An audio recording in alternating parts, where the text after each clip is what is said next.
You're listening to a Roddenberry podcast. Well, John, we are in the back half of the week now, and it is time for more Mission Log Engage. And who doesn't love going like heading into the weekend, almost into the weekend, with us in their ear holes and talking Who about doesn't? Star Trek emails from Mission Log? Exactly. That's That's a top concern of my day. Well, look, today this should be a fun, quick, and short one. This is an email from Kevin, but we're going way back because, again, I keep all those comments and messages. Ooh, way back machine, Sherman. Way back machine to 2018. Yes. So Kevin says, hey, guys, you know what my favorite part of your DS9 episodes are? The fact that you guys don't know what's going to happen. There have been numerous times one of you has said something and I sit here and think, oh my God, they don't know what's coming. They don't know about this episode that's going to deal with exactly what they wondered about, or they don't know about what happened to this character that reflects a statement they made today. It amuses me to no end. You guys are nailing Deep Space Nine. Your remarks and analysis are spot on. Can't wait to listen to you two as the show unfolds.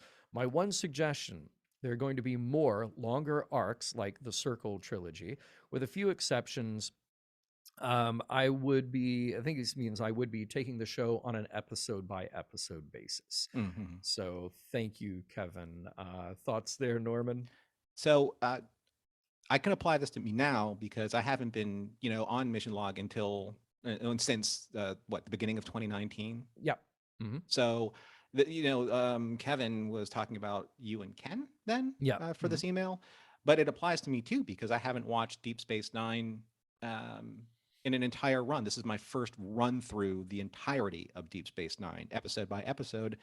And yeah, it's fun. It's fun not to know what's coming. It's fun to watch these in real time, but it's also really fun and engaging and a bit of a challenge to try and find the morals and meanings and messages in episodes where we write down our reactions to it, but then, there are the 25 or so odd years of Deep Space Nine baggage that kind of precedes what we're going to say.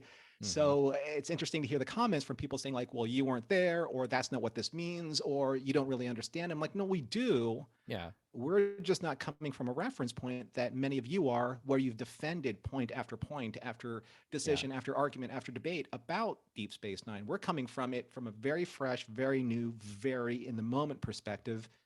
And I find that a little bit more interesting to talk about than opposed to trying to reinterpret how I feel about Deep Space Nine decades later. I like it being in the now. Yeah. And that was always the pretense of Mission Log from the beginning, even going back to TOS. I probably watched TOS more than I've watched any other Star Trek, so I knew it the best going into it. Even then, week by week, it was like, okay, study what's happening now. Don't apply that to what comes later. Don't talk about Space Seed in the context of what's coming with the Wrath of Khan. Like, no. Just take it on the merits for what was written, what was released back then. And you can look back from that moment and you can say, okay, what has Star Trek given us up to this point that got us here?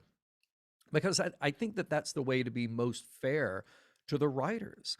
The writers were doing this, even with Deep Space Nine, they were doing this week by week. And even though there were certain things that had been planned out, as we have discovered in doing Mission Log, there was a lot that they did not plan out, that they just sort of got lucky and fell backward into. They're like, oh, this decision about making Bashir genetically enhanced, that serves this story really well.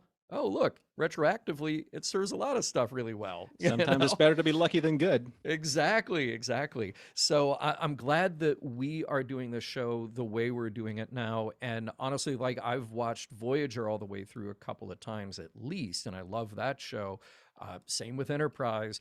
But I really have to turn off that part of my brain when we get to it and just think week by week, what are we getting? And how do we just focus on that? Back when we started doing Mission Log Live and talking about Discovery, at the time for season 1, I was getting screeners really early. And I had probably watched 6 episodes before the series even began. And honestly, that was a problem because then doing the live show, what I wanted to do was talk to people about what's happening now and not try to play the home game and go like, oh, I already know what's coming here. I already know this reveal. Do I just sit here and play dumb about it? And that's honestly, that's no fun, Right. you know? Yeah. So, yeah, I think it's a good decision the way we've been doing it. And to your question about doing longer arcs as episode by episode, I think we kind of have to. Like, we're in the final 10 episode arc now, well, 10-hour arc now, and we're treating those episode by episode, but the finale we'll treat as one, just because it would be too much to do otherwise, you know. Yeah, I think it's staying genuine and in the moment and focusing on, you know, the mission log, mission statement of what do the morals, meanings, and messages, you know, how do they apply and how do they present themselves to us? It's easier to do that as opposed to, you know, bringing in preconceptions of this is what the story should have been, even though we do put on our writer's hats sometimes. Right. But it's better to do that again in the moment analysis as we're watching it, so that it doesn't cheat us of the experience. Yeah. You know, because we're still absorbing this as Star Trek fans as well. Yeah. Kevin, I love that comment. Norm, where can the people find us?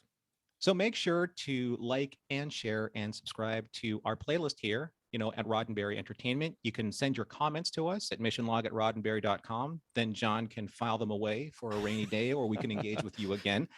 You can find us on Facebook and Twitter at Mission Log Pod. And remember, once we pull your email from whenever, we may engage with your comments on the air.